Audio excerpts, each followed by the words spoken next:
যে নারী স্বপ্নেও কখনো কারো ক্ষতি চাননি, যার বাবা ছিলেন একজন বিচারক, তবুও তিনি নিজের যোগ্যতায় নিজের পরিচয় তৈরি করেছিলেন। তাকে শুধু দেশেই নয়, বিশ্বের অনেক মানুষ সম্মানের চোখে দেখত। অথচ সেই নারীকে ৪৫ বছর বয়সে তার নিজের বাড়ির ভেতর নিজেরই বিছানার সঙ্গে বেঁধে ফেলা হয়। এরপর মানবতার সব সীমা অতিক্রম করে তার ওপর নির্যাতন চালানো হয়, আর শেষে তাকে চিরতরে স্তব্ধ করে দেওয়া হয়। আর সবচেয়ে ভয়ঙ্কর বিষয় হল, এটা কোনো পেশাদার অপরাধীর কাজ ছিল না, বরং সেই মানুষটির কাজ যে দুদিন ধরে না খেয়েছিল এবং যার জীবন একসময় এই নারী খাবার খাইয়ে বাঁচিয়েছিলেন। এই ঘটনা আপনাকে শুধু সতর্কই করবে না, বরং ভেতর পর্যন্ত নাড়িয়ে দেবে। ১৯৭৬ সালে মহারাষ্ট্রের নাগপুরে জন্ম হয় মনিকা গুর্দের। তার বাবা রমেশ গুর্দে পেশায় একজন বিচারক ছিলেন, মা ছিলেন গৃহিণী। তার এক ভাইও আছে, যিনি মুম্বাইয়ে থাকেন। ছোটবেলা থেকেই মনিকার ঝোঁক ছিল শিল্পকলা ও সৃজনশীল কাজের দিকে। এই কারণেই তিনি মুম্বাইয়ের J institute of applied arts থেকে ফটোগ্রাফি এবং গ্রাফিক ডিজাইনে পড়াশোনা করেন। পড়াশোনা শেষ করার পর মনিকা একজন ফটোগ্রাফার ও গ্রাফিক ডিজাইনার হিসেবে কাজ শুরু করেন। এই সময়েই তার পরিচয় হয় ভরত রাম মৃতময়ের সঙ্গে, যিনি একই পেশার সঙ্গে যুক্ত ছিলেন। পরিচয় ধীরে ধীরে ঘনিষ্ঠতায় রূপ নেয় এবং ২০০৪ সালে তারা বিয়ে করেন। বিয়ের প্রথম কয়েক বছর মুম্বাইয়ে মোটামুটি ভালোভাবেই কেটেছিল, কিন্তু সময়ের সঙ্গে সঙ্গে মনিকার আগ্রহ ফটোগ্রাফি থেকে সরে গিয়ে পারফিউম এবং সুগন্ধির জগতের দিকে বাড়তে থাকে। নিজের পরিশ্রমে মনিকা মো ল্যাব নামে একটি পারফিউম ব্যবসা শুরু করেন এবং ধীরে ধীরে এই ক্ষেত্রেও নিজের একটি আলাদা পরিচয় গড়ে তোলেন। শোনা যায় তার কাজের সুনাম শুধু ভারতের মধ্যেই সীমাবদ্ধ ছিল না, বিদেশেও তার পরিচিতি বাড়তে শুরু করেছিল। সুগন্ধি নিয়ে তার অসাধারণ জ্ঞান ছিল। বিভিন্ন ধরনের পারফিউম তিনি খুব সহজেই চিনে নিতে পারতেন। আর এই ব্যবসার কাজের সূত্রেই ২০১১ সালের দিকে মনিকা গোয়ায় চলে যান। এই সময়ের মধ্যেই স্বামী স্ত্রী সম্পর্কে দূরত্ব বাড়তে শুরু করে। শেষ পর্যন্ত ২০১৫ সালে তারা আলাদা হয়ে থাকতে শুরু করেন, যদিও আইনগতভাবে তাদের ডিভোর্স হয়নি। অনেকের মতে আলাদা হয়ে যাওয়ার একটি কারণ ছিল সন্তান না হওয়া। বিয়ের প্রায় ১২ বছর কেটে গিয়েছিল, কিন্তু মনিকার কোনো সন্তান ছিল না। তবুও মনিকা তার জীবন নিয়ে সন্তুষ্ট ছিলেন। যে পরিস্থিতিই ছিল তার মধ্যেই তিনি সুখে থাকার চেষ্টা করছিলেন। কেউ কল্পনাও করতে পারেনি যে এত শান্ত, পরিপাটি এবং স্বাভাবিক জীবনযাপন করা মনিকার সঙ্গে কয়েকদিনের মধ্যেই এমন ভয়ঙ্কর কিছু ঘটবে যা পুরো দেশকে নাড়িয়ে দেবে। ২০১৬ সালের ৬ অক্টোবর, সেদিন সকাল প্রায় ১০টার দিকে প্রতিদিনের মতোই মনিকার বাড়িতে কাজ করা গৃহকর্মী তার অ্যাপার্টমেন্টে কাজ করতে আসে। সে দরজার ডোরবেল বাজায়, কিন্তু ভেতর থেকে কোনো সাড়া পাওয়া যায় না। দরজাও খোলে না। গৃহকর্মী প্রথমে ভাবল হয়তো মনিকা বাড়িতেই আছেন এবং ঘুমাচ্ছেন। তাই সে আবার ডোরবেল বাজালো, জোরে ডাকল, দরজায় ধাক্কাও দিল, কিন্তু এবারও ভেতর থেকে কোনো উত্তর এলো না। এবার গৃহকর্মী ভয় পেয়ে গেল। তার মনে হলো কিছু একটা ঠিক নেই। ভয় পেয়ে সে মুম্বাইয়ে থাকা মনিকার ভাই আনন্দকে ফোন করে পুরো বিষয়টি জানায়। ফোন পাওয়ার পর আনন্দ সঙ্গে সঙ্গে তার বোন মনিকার মোবাইলে কয়েকবার কল করেন, কিন্তু প্রতিবারই ফোন ধরেনি কেউ। এতে আনন্দের দুশ্চিন্তা আরও বেড়ে যায়। এরপর আনন্দ মনিকার সেই অ্যাপার্টমেন্টে থাকা এক প্রতিবেশী মহিলাকে ফোন করেন। সেই মহিলার কাছে মনিকার ফ্ল্যাটের একটি ডুপ্লিকেট চাবি ছিল। এই বিষয়টি আনন্দ আগে থেকেই জানতেন। আনন্দের অনুরোধে ওই মহিলা দ্রুত ডুপ্লিকেট চাবি নিয়ে মনিকার ফ্ল্যাটে পৌঁছান। চাবি দিয়ে দরজা খুলে ভেতরে ঢুকতেই তিনি জোরে চিৎকার করে ওঠেন, কারণ ফ্ল্যাটের ভেতরের দৃশ্য ছিল ভয়াবহ। মনিকা নিজের বিছানায় সোজা হয়ে শুয়েছিলেন। মনিকার ২ হাত বিছানার পেছনের দিকে বাঁধা ছিল, আর তার শরীরের নিচের অংশ খোলা ছিল, অর্থাৎ তিনি অগ্ন অবস্থায় ছিলেন। এই দৃশ্য দেখার পর ওই মহিলা এক মুহূর্ত দেরি না করে দ্রুত পুলিশকে ফোন করেন। কিছুক্ষণের মধ্যেই গোয়া পুলিশ মনিকার অ্যাপার্টমেন্টে পৌঁছে যায়। পুলিশ যখন মনিকার নাড়ি পরীক্ষা করে, তখন স্পষ্ট হয়ে যায় যে তিনি ইতিমধ্যেই মারা গেছেন। এরপর ফরেনসিক টিমকে ডাকা হয়। প্রাথমিক তদন্ত শেষ হওয়ার পর মনিকার মরদেহ ময়না তদন্তের জন্য পাঠানো হয়। এরপর পুলিশ পুরো ঘরটি খুব সূক্ষ্মভাবে তল্লাশি শুরু করে। কিন্তু তদন্তের সময় একটি আশ্চর্যজনক বিষয় সামনে আসে। পুরো অ্যাপার্টমেন্টে কোথাও জোর করে ঢোকার কোনো চিহ্ন পাওয়া যায়নি। না দরজা ভাঙা ছিল, না জানালা, আর না কোনো ধরনের জোরপূর্বক প্রবেশের ইঙ্গিত। তদন্তের সময় পুলিশ এটাও বুঝতে পারে যে অ্যাপার্টমেন্টের কোথাও লুটপাটের কোনো চিহ্ন নেই, কোনো জিনিসপত্র ছড়িয়ে ছিটিয়ে ছিল না, আর কোনো দামি জিনিস হারিয়ে যাওয়ার লক্ষণ ছিল না। তবে এই সব কিছুর মাঝেও দুটি বিষয় পুলিশকে বেশ অবাক করে দেয়। প্রথম বিষয়টি হলো, ঘরের ভেতরে প্রচুর ডিমের খোসা পড়েছিল, প্রায় 10 থেকে 12টি ডিমের খোসা। বিষয়টি অদ্ভুত ছিল, কারণ মনিকা ওই ফ্ল্যাটে একাই থাকতেন। সাধারণত একজন মানুষ একসঙ্গে এতগুলো ডিম খেয়ে ফেলেন না। দ্বিতীয় বিষয়টি ছিল, মনিকার পার্স খোলা অবস্থায় পাওয়া যায়। পুলিশ যখন পার্সটি ভালো করে পরীক্ষা করে এই আশায় যে হয়তো কোনো গুরুত্বপূর্ণ সূত্র পাওয়া যাবে, তখন সেখানে শুধু ডেবিট কার্ড সম্পর্কিত কিছু বিল পাওয়া যায়, কিন্তু সেখানে কোনো নগদ টাকা ছিল না। আর এমন কিছুই ছিল না যা সরাসরি কোনো সিদ্ধান্তে পৌঁছতে সাহায্য করতে পারে। এই পরিস্থিতি দেখে পুলিশের অন্তত এতটা ধারণা হয়ে গিয়েছিল যে এই হত্যাকাণ্ড কোনো সম্পূর্ণ অচেনা ব্যক্তির কাজ নয়, বরং হত্যাকারী সম্ভবত মনিকার পরিচিত কেউই ছিল। তবে এই বিষয়ে পুলিশ পুরোপুরি নিশ্চিত ছিল না। এরপর পুলিশ ভাবল, যদি সিসিটিভি ক্যামেরার ফুটেজ দেখা যায় তাহলে হয়তো কোনো গুরুত্বপূর্ণ সূত্র পাওয়া যেতে পারে। কিন্তু এখানেও পুলিশের হতাশ হতে হয়, কারণ সেই সোসাইটিতে একটি সিসিটিভি ক্যামেরাও ছিল না। তবুও পুলিশ পুরো নিষ্ঠা ও গুরুত্বের সঙ্গে এই মামলার তদন্ত চালিয়ে যাচ্ছিল। আশপাশে থাকা মানুষদের জিজ্ঞাসাবাদ করা হয়, কেউ কি মনিকার ফ্ল্যাটে কোনো সন্দেহজনক ব্যক্তিকে আসতে বা যেতে দেখেছে। কিন্তু এখানেও পুলিশের হতাশাই বাড়ে, কেউ কিছু দেখেনি, আর কারো কাছেই কোনো নির্ভরযোগ্য তথ্য ছিল না। এখন পুলিশ এই সিদ্ধান্তে পৌঁছতে শুরু করে যে যখন ফ্ল্যাটে জোর করে ঢোকার কোনো চিহ্ন পাওয়া যায়নি, তখন স্বাভাবিকভাবেই ধরে নেওয়া যায় ভেতরে আসা ব্যক্তি মনিকার পরিচিতই ছিল। এই সূত্র ধরেই পুলিশের প্রথম সন্দেহ পড়ে মনিকার স্বামী ভারাতরাম মারুথামের উপর। ভারাতরাম মারুথাম তামিলনাড়ুর একজন পরিচিত ফটোগ্রাফার ছিলেন। পুলিশ তাকে জিজ্ঞাসাবাদের জন্য ডেকে পাঠায় এবং দীর্ঘ সময় ধরে জেরা করে। কিন্তু জিজ্ঞাসাবাদের সময় এমন কোনো প্রমাণ বা বক্তব্য সামনে আসে না যার ভিত্তিতে সরাসরি তার উপর সন্দেহ করা যায়। এদিকে মনিকার হত্যার খবর বাইরে ছড়িয়ে পড়তেই পুরো গোয়া জুড়ে চাঞ্চল্য সৃষ্টি হয়। মনিকা কোনো সাধারণ নারী ছিলেন না, তিনি একজন পরিচিত ব্যক্তিত্ব ছিলেন। বড় বড় অনেক মানুষ তাকে চিনতেন।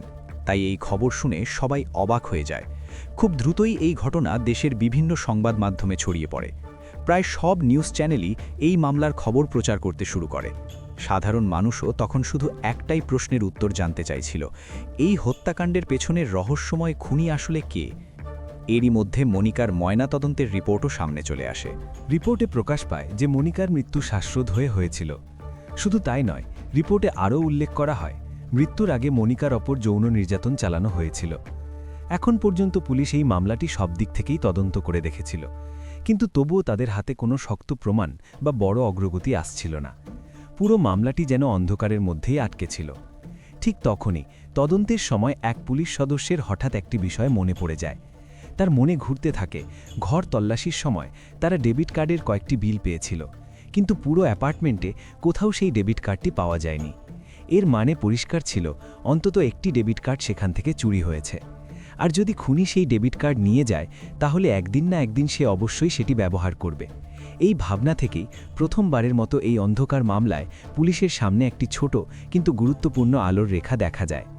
এরপর গোয়া পুলিশ আর দেরি না করে ডেবিট কার্ডের বিলগুলো নিয়ে সরাসরি ব্যাংকে যায় এবং সেই কার্ডের সম্পূর্ণ লেনদেনের তথ্য সংগ্রহ করে। যেই মুহূর্তে লেনদেনের তথ্য পুলিশের হাতে আসে, তারা একটি বড় সূত্র পেয়ে যায়। রেকর্ড থেকে জানা যায় 7 অক্টোবর ভোর প্রায় 6টার দিকে সেই ডেবিট কার্ডটি পোরভরি এলাকার একটি এটিএম বুথে ব্যবহার করা হয়েছিল। এই এটিএমটি সাপনা রাজ ভ্যালি এলাকা থেকে মাত্র 4 থেকে 5 কিলোমিটার দূরে অবস্থিত ছিল। সবচেয়ে অবাক করার বিষয় হল, যখন এই লেনদেনটি হয়েছিল তখন পর্যন্ত মনিকার মৃত্যু ইতিমধ্যেই হয়ে গিয়েছিল। এরপর পুলিশ ব্যাংকের কর্মীদের নির্দেশ দেয়, যদি এই কার্ড দিয়ে আবার কোনো লেনদেন হয় তাহলে যেন সঙ্গে সঙ্গে পুলিশকে জানানো হয়। একই সঙ্গে পুলিশ পোরভরি এলাকার সেই এটিএম বুথের সিসিটিভি ফুটেজও খতিয়ে দেখতে শুরু করে। আর সেখান থেকে পুলিশের হাতে এসে যায় একটি অত্যন্ত গুরুত্বপূর্ণ প্রমাণ। সিসিটিভি ফুটেজে স্পষ্ট দেখা যায় একজন ব্যক্তি সেই ডেবিট কার্ড ব্যবহার করে এটিএম থেকে টাকা তুলছে। এটিএমের ক্যামেরায় ওই ব্যক্তির মুখ পরিষ্কারভাবে ধরা পড়েছিল। এই ছবিটি নিয়ে পুলিশ আবার সাপনা রাজ ভ্যালি সোসাইটিতে যায়। সোসাইটির বাসিন্দাদের যখন সেই ছবি দেখানো হয় তারা সঙ্গে সঙ্গেই লোকটিকে চিনে ফেলেন। তারা পুলিশকে জানান এই ছেলেটির নাম রাজকুমার। সে আগেই এই সোসাইটিতেই সিকিউরিটি গার্ড হিসেবে কাজ করত, কিন্তু প্রায় 2.5 মাস আগে চুরির অভিযোগে তাকে চাকরি থেকে বের করে দেওয়া হয়েছিল। এটি গোয়া পুলিশের জন্য একটি বড় সাফল্য ছিল, কারণ এই মামলায় প্রথমবারের মতো পুলিশের কাছে একসঙ্গে একটি নাম এবং একটি মুখ দুটোই এসে গেছে। এরপর পুলিশ রাজকুমারের পুরো পটভূমি খতিয়ে দেখতে শুরু করে। তদন্তে জানা যায় 21 বছর বয়সী রাজকুমার পাঞ্জাবের ভাটিন্ডা এলাকার বাসিন্দা। তার বিরুদ্ধে আগেও চুরির একাধিক মামলা রয়েছে। এখন পুলিশের কাছে তার সম্পর্কে প্রায় সব তথ্যই ছিল, কিন্তু সবচেয়ে বড় চ্যালেঞ্জ ছিল রাজকুমারকে ধরা যাবে কিভাবে। অবশেষে গোয়া পুলিশ একটি কৌশল গ্রহণ করে। তারা সিদ্ধান্ত নেয় রাজকুমারকে ধরতে হলে সেই ডেবিট কার্ডের পরবর্তী লেনদেনের জন্য অপেক্ষা করা হবে। তবে পুলিশকে খুব বেশি অপেক্ষা করতে হয়নি।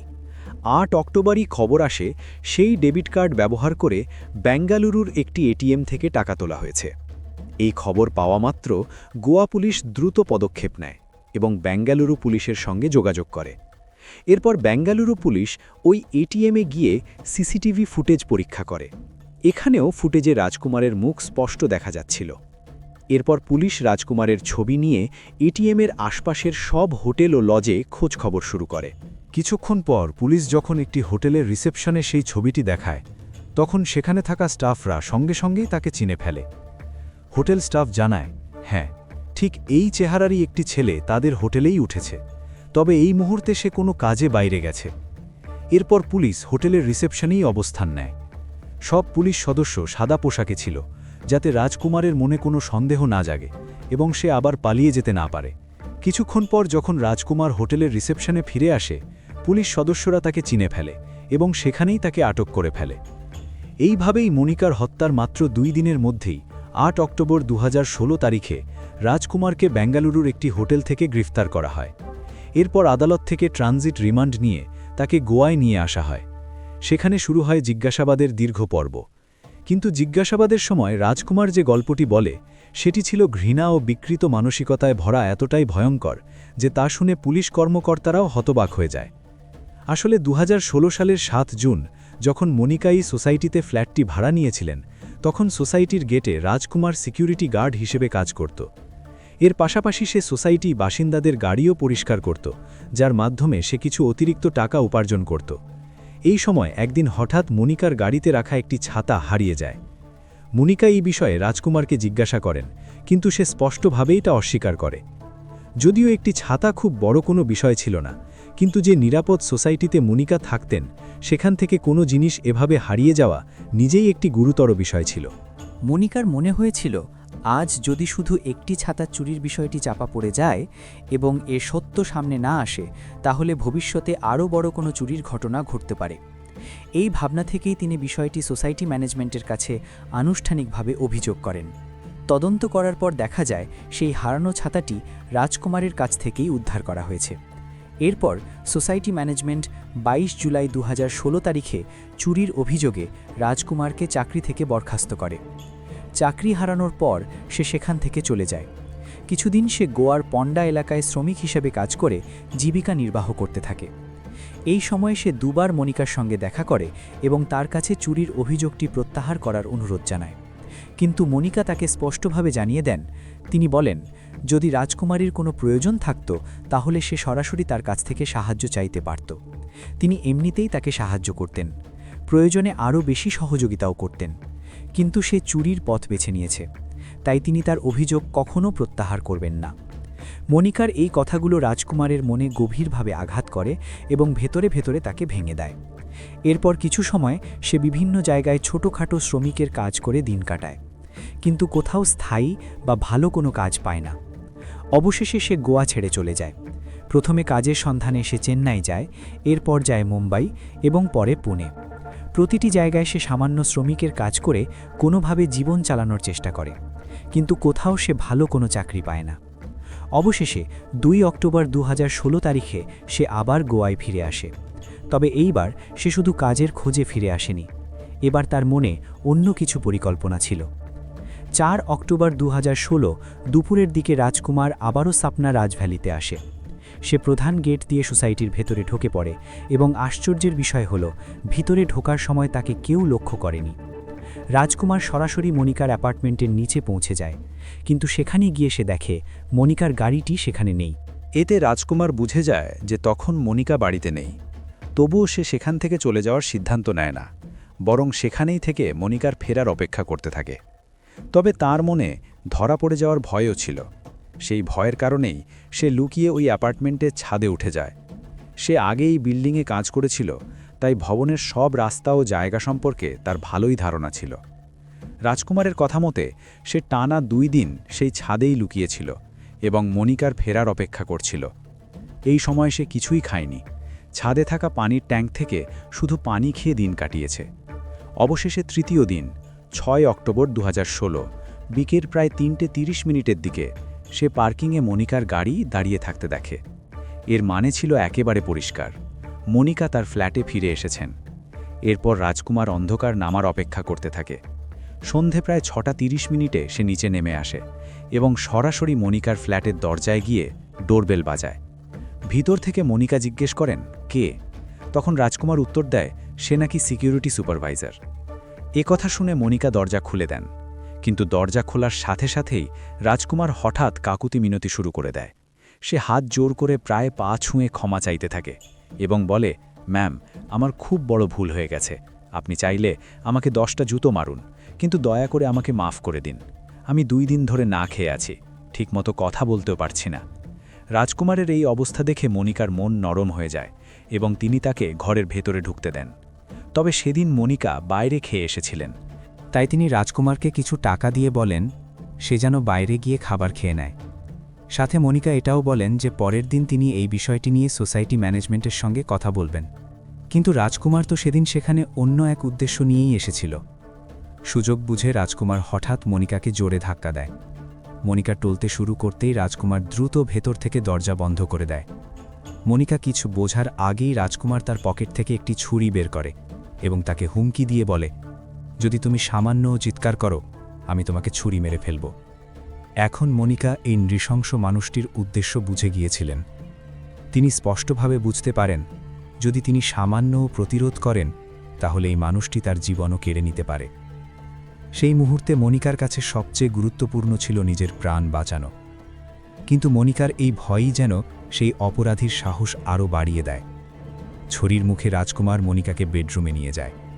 সেখানে তাকে বিছানায় শুইয়ে দেয়। তার 2 হাত পেছনের দিকে বেঁধে ফেলে এবং এরপর তার পাগুলোও বিছানার সঙ্গে বেঁধে দেয়। এরপর রাজকুমার মনিকার কাছে টাকা দাবি করে। ততক্ষণে মনিকা ভয়ে সম্পূর্ণ কাঁপছিলেন। তিনি কাঁপা গলায় বলেন, পার্সে যত টাকা আছে সব নিয়ে নাও। কিন্তু রাজকুমারের কাছে সেই টাকা যথেষ্ট মনে হয়নি। সে আরও টাকা দাবি করে। তখন মনিকা বলেন তার কাছে আর নগদ টাকা নেই, তবে যদি বেশি টাকা দরকার হয় তাহলে পার্সে রাখা ডেবিট কার্ড নিয়ে এটিএম থেকে টাকা তুলে নিতে পারে। রাজকুমার ডেবিট কার্ড ব্যবহার করতে জানত না, তাই মনিকা তাকে এটিএম থেকে কিভাবে টাকা তুলতে হয় তা বুঝিয়ে দেন এবং পিন নম্বরও বলে দেন। মনিকার মনে হয়েছিল এখন রাজকুমার টাকা আর কার্ড নিয়ে এখান থেকে চলে যাবে, কিন্তু তখন পর্যন্ত রাজকুমারের সাহস অনেকটাই বেড়ে গিয়েছিল। সে চুপচাপ উঠে দাঁড়ায় এবং মনিকার মুখে একটি কাপড় গুজে দেয়। এরপর রাজকুমার রান্নাঘরের দিকে যায়। সে ফ্রিজ থেকে পানি বের করে পান করে। তারপর সেখানে রাখা কয়েকটি ডিম সেদ্ধ করে ধীরে ধীরে খেতে থাকে। তার কোনো তাড়াহুড়ো ছিল না, কারণ সে জানত মনিকা সেই ফ্ল্যাটে একাই থাকেন। এই সব ঘটনার মধ্যেই রাত প্রায় 12টা বেজে যায়। যখন তার ক্ষুধা ও তৃষ্ণা কিছুটা মিটে যায় তখন সে আবার মনিকার কাছে ফিরে আসে। এই সময়ের মধ্যে সে যেন সম্পূর্ণভাবে এক নির্মম মানুষে পরিণত হয়েছিল। তার মানসিকতা কতটা নিচে নেমে গিয়েছিল তা সহজেই বোঝা যায়। সে ভাবে এই সুযোগে তার নোংরা ইচ্ছাটাও পূরণ করে নেওয়া যায়। এই উদ্দেশ্যেই সে মনিকার পা খুলে দেয় এবং তার কাপড় খুলতে শুরু করে। তখন মনিকার 2 হাত আগেই বাঁধা ছিল। তাছাড়া তিনি নিজের প্রাণ বাঁচানোর জন্য সর্বোচ্চ চেষ্টা করছিলেন। এই কারণে তিনি খুব বেশি প্রতিরোধ করতে পারেননি। তার মনে হয়েছিল হয়তো সবকিছু শেষ হওয়ার পর সেই মানুষটি তাকে বাঁচিয়ে দেবে, কিন্তু সেটি ছিল শুধু তার ভুল ধারণা, কারণ এমন কিছুই ঘটতে যাচ্ছিল না। অভিযুক্ত ব্যক্তি এতটাই নিষ্ঠুর হয়ে উঠেছিল যে মনিকা যখন যন্ত্রণায় ছটফট করছিলেন তখনও সে তাকে অশালীন ভিডিও দেখানোর চেষ্টা করছিল। এই নিষ্ঠুরতা চলতে চলতে রাত প্রায় 2টো বেজে যায়, অর্থাৎ প্রায় 8 ঘন্টা ধরে রাজকুমার সেই ফ্ল্যাটেই ছিল। কিন্তু সবকিছু শেষ হওয়ার পর হঠাৎ তার মনে ভয় ঢুকে যায়। সে বুঝতে পারে মনিকা তাকে ভালো করেই চেনে।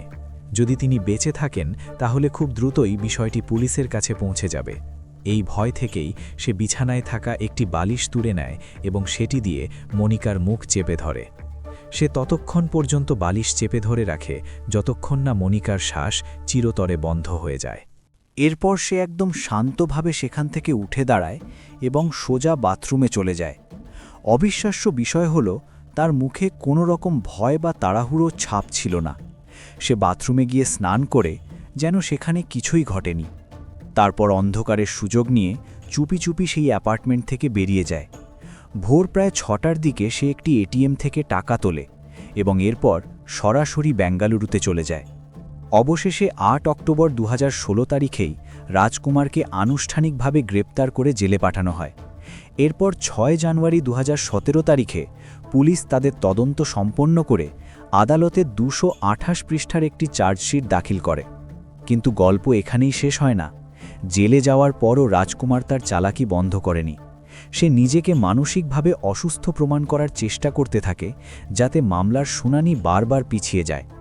এই কারণেই 2023 সাল পর্যন্ত এই মামলার বিচার প্রক্রিয়াই শুরু হতে পারেনি। তবে মামলাটি এখনও আদালতে বিচারাধীন রয়েছে এবং আশা করা হচ্ছে আইন তার নিজস্ব পথে চলবে এবং অভিযুক্ত তার অপরাধের উপযুক্ত ও কঠোর শাস্তি অবশ্যই পাবে। কিন্তু আপনি কি মনে করেন, এ ধরনের অপরাধীদের শাস্তি পেতে কি বছরের পর বছর সময় লাগা উচিত, নাকি বিচার ব্যবস্থাও ততটাই দ্রুত হওয়া উচিত যত দ্রুত একজন অপরাধী তার নিষ্ঠুরতা দেখায়? কমেন্টে অবশ্যই আপনার মতামত জানাবেন।